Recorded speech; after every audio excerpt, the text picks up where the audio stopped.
Hey guys, and welcome back to the Matt to Million channel. Now, I've had quite a few of you ask me to do a video on how I managed to pass the FTMO 80k challenge and just run you through some of the bits on the website and all of my trade history and whatnot. So in this video, I'm going to be doing just that, taking you through the challenge stats and all of the things that contributed to me managing to pass the challenge. Now, just before we get started, as always, I'd really appreciate it if you could just give me that thumbs up, if you could click on the subscribe button, and if you turn on the alerts so as you know when I'm next posting. Okay, so just before we move on to the screen, for those of you that don't know, FTMO is a funded trader program, so it's basically a proprietary trading firm.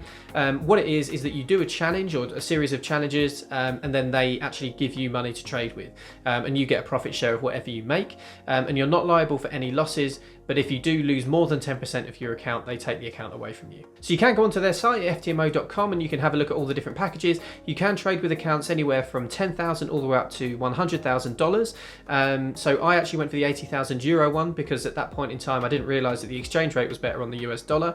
I've since got a US dollar account as well, but it was the euro account that we're going to focus on for this. The other thing that I should point out is that I've got the screenshot here again, as you would have seen on the thumbnail for this video.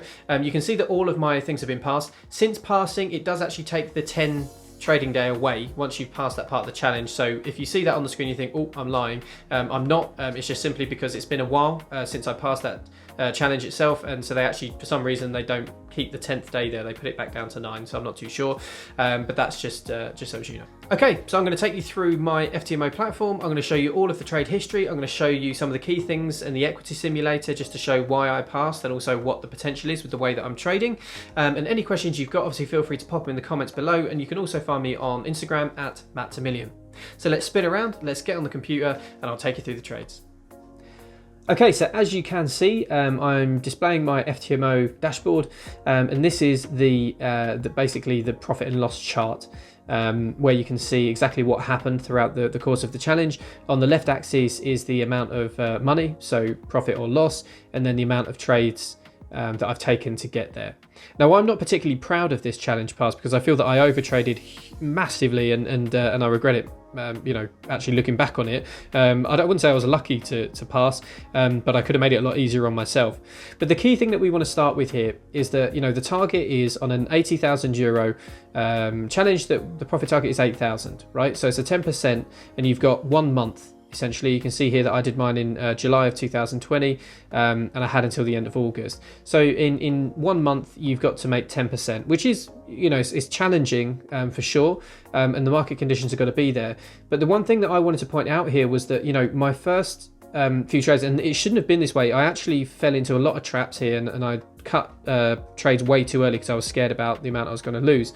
But here, you can see that, my first well, it says 14 or 15 trades. I'm not completely, I don't completely trust the fact that it was like 14 or 15 trades. I think that they may be looking at where I was making, partial releases and stuff as well. But you can see here, nonetheless, that I went down to almost 5% down, well, more than 5% down on the account.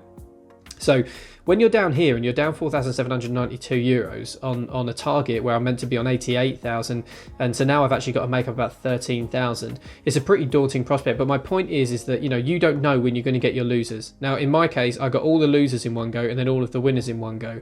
In most cases, you'll find that you maybe win the first couple and then you take a couple of losses, but because you've already got the wins and you've got good risk management, you won't actually sort of go into negative.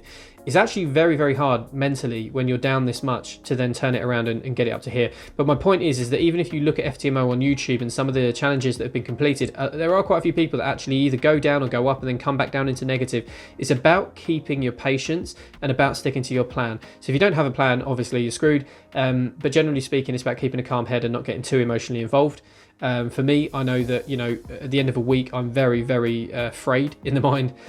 So the weekends, I'm really grateful for sure. So as I said, I could have made this easier on myself, but I didn't. So this is the reality of what happened. I made, big losses, which wouldn't have been very impressive on Instagram at the time for sure. And people, I think, unfollowed me actually at that point. And then I came back and made sort of 13,000 in 1 week, and then made kind of 10% over the course of 2 weeks, which was great.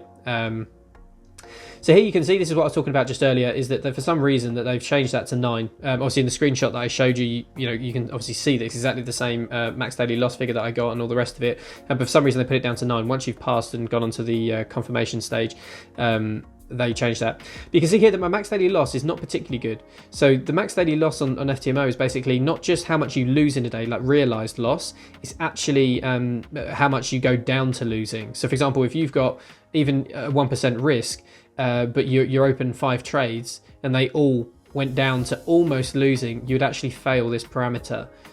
So it's actually about what your running profit and loss goes down to, not just what you've actually cashed out.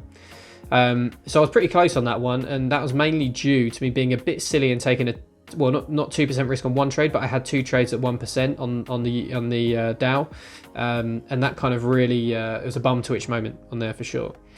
On the max loss, this is the max amount you can lose on the entire challenge. So that's the maximum running profit and loss deficit that you can go into, and also how much you've lost in terms of realized trades.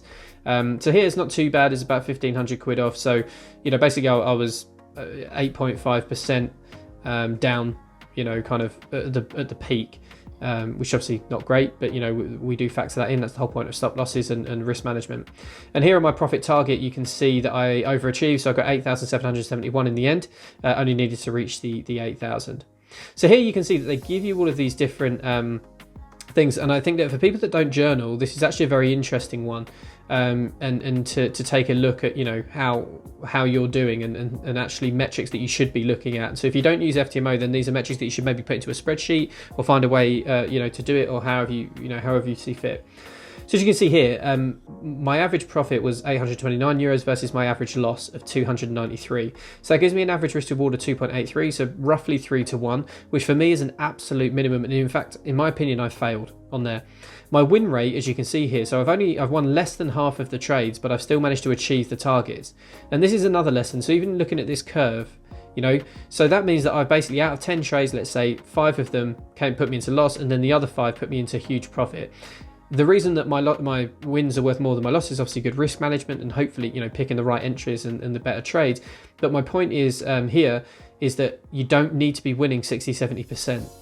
And it always scares me when people are on 70-80% success rate. They're obviously fantastic traders, but you really do find out the people that are lucky and the people that are founded. So for me, I'm usually happy in the region about 35% to 45% is good enough for me, because I know that with my risk management and the rules of probability in terms of me picking the right trades and the right setups, then that's okay.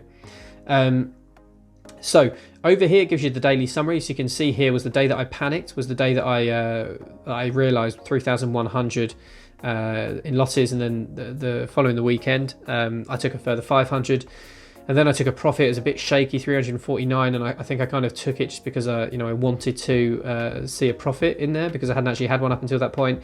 And then you can see here, the following few days they were marginal losses, but nothing too big. And this is when here, so during this period I had my profitable trades running, but I was kind of offsetting the losses here, at different points. So this is why I say I didn't manage this particularly well. But with the trades that ran, I did let them run, and I'm proud of that. So as you can see, in one day there I made 8,300, and then the following day I cashed in the 5,015, and then I ended up doing this small trade here for 3 trades. You can see there for 199.47, and that was just to get my 10th day of trading up. So that was more just to tick the boxes.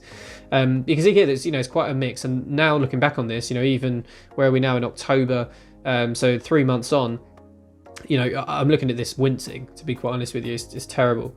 But then we move on, so you can see here that it's got every single trade that I made, right? So every single position, every single lot size, every single entry point, exit point, how much I made. So you can see here actually that there is a lot of green. But the problem was with the greens was that a lot of them were like near break evens, or kind of me taking profits too early. So it kind of really let me down. In the long run. And looking on the next page, obviously you can see some of the first losses, which was this, imagine this going in, which is where I started wincing a bit. But it's about keeping calm, keeping moving forward. But there you go. It's about transparency, so you can see all the trades that I took there. These are the interesting ones, right? So I'm not too worried about the open time, like what time of the day I opened a trade. Obviously, it's apparently if I open the trade at 1 o'clock, it's that I end up making the most money when I get into a trade at 1 o'clock, which is interesting. I don't necessarily believe that moving forward, because it can get very treacherous around between 1 and 2, just because of the preempting the American Open and the pre-markets trading. But this is the interesting one for me. And I'm going to make a video about how I actually took this information and made it work for me in the next one, or in a couple of videos when I upload it. But if you look at this buy and sell bias in terms of profit, I profit on the buys and I lose on the sales. I mean, this is over all of them. So it's not to say that I didn't make a profitable short, but it's to say that overall I made a huge gain on the buys.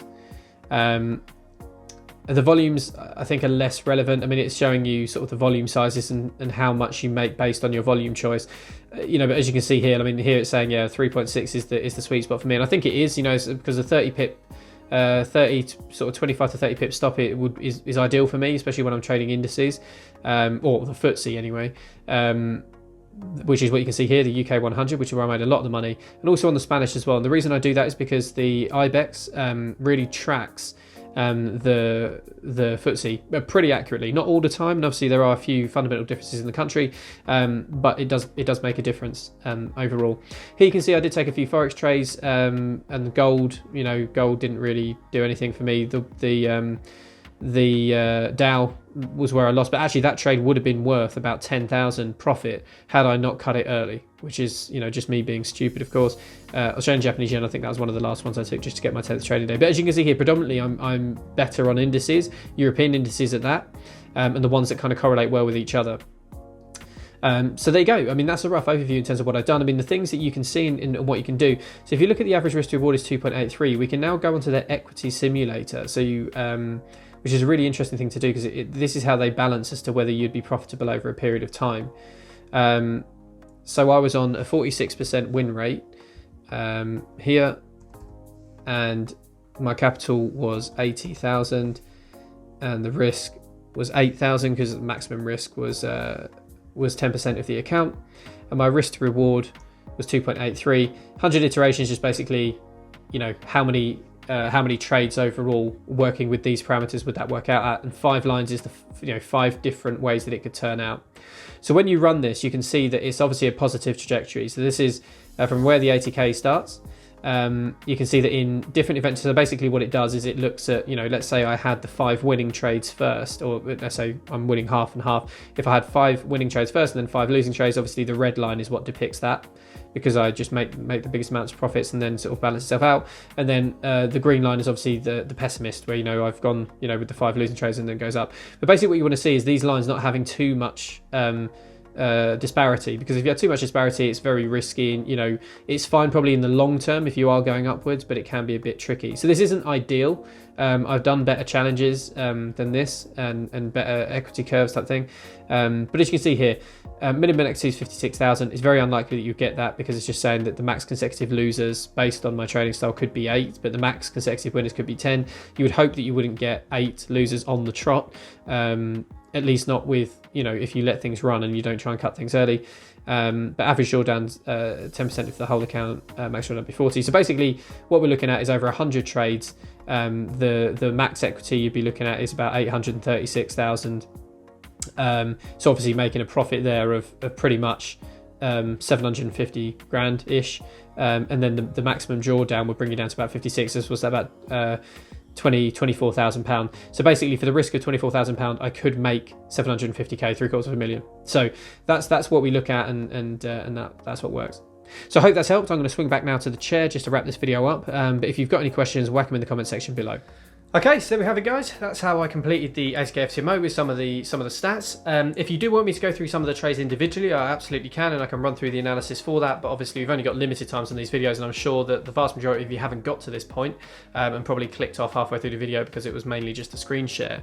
But look, it's an interesting one. The one thing that you've got to do when you look at all these stats that they give you is really look at what works and what doesn't. Now, you'll know if some of it was bad luck or bad management, and that actually, you are better than what that seemed. And in my case, I do actually feel that with what I've just shown you. But the reality is that, if you are a strong buyer or a strong shorter, then you got to listen to that, and you got to bias your trades accordingly. In the next video, I'm going to take a look at how you can actually capitalize on both, even if you're biased towards one, and how that's helped me over the period of time. But look, I'm going to wrap it up there because this has been quite a long video. So if you have got any questions, then please grab me on @Matt2Million on Instagram, or put your comments in the comment sections below here. And I really would appreciate it if you could just give me that like, click on the subscribe button, and then click on your alerts to make sure you know when I post this next one. So if I don't hear from you in the meantime, I hope you have a great week, and I'll catch you in the next one. Take it easy.